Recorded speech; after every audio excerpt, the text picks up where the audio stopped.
Matthew chapter 1, verses 1 to 25. 1. Ang aklat ng lahi ni Hesukristo, na anak ni David, na anak ni Abraham.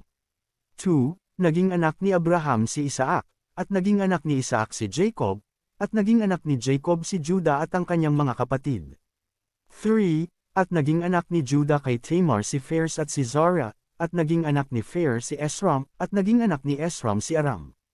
4. At naging anak ni Aram si Aminadab, at naging anak ni Aminadab si Naason, at naging anak ni Naason si Salmon.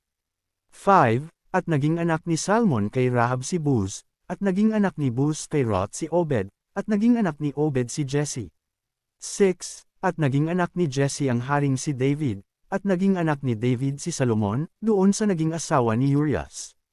7. At naging anak ni Salomon si Rehoboam, at naging anak ni Rehoboam si Abias, at naging anak ni Abias si Asa.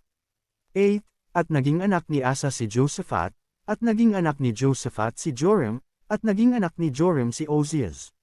9. At naging anak ni Ozias si Jotham, at naging anak ni Jotham si Akaz, at naging anak ni Akaz si Ezequias. 10. At naging anak ni Ezequias si Manases, at naging anak ni Manases si Amon, at naging anak ni Amon si Josias. 11. At naging anak ni Josias si Jeconias at ang kanyang mga kapatid, ng panahon ng pagkadalang bihag sa Babilonya. 12. At pagkatapos ng pagkadalang bihag sa Babilonya, ay naging anak ni Jeconias si Salatiel, at naging anak ni Salatiel si Zorobabel.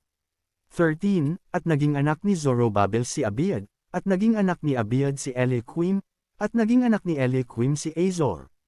14. At naging anak ni Azor si Sadoc, at naging anak ni Sadoc si Aquam, at naging anak ni Aquam si Eliud.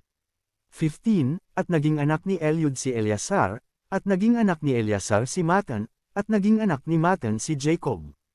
16. At naging anak ni Jacob si Jose asawa ni Maria, na siyang nanganak kay Jesus, na siyang tinatawag na Kristo.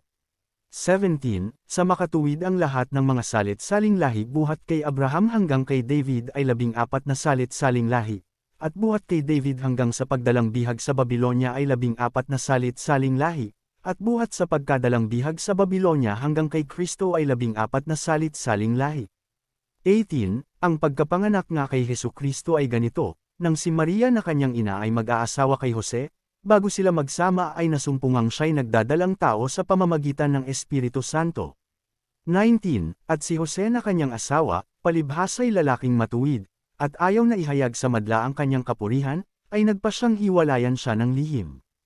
20. Datapwat samantalang pinag-iisip niya ito, narito, ang isang anghel ng Panginoon ay napakita sa kanya sa panaginip, na nagsasabi, Jose, anak ni David, huwag kang mangamba sa pagtanggap kay Maria na iyong asawa, sapagkat ang kanyang dinadalang tao ay sa Espiritu Santo.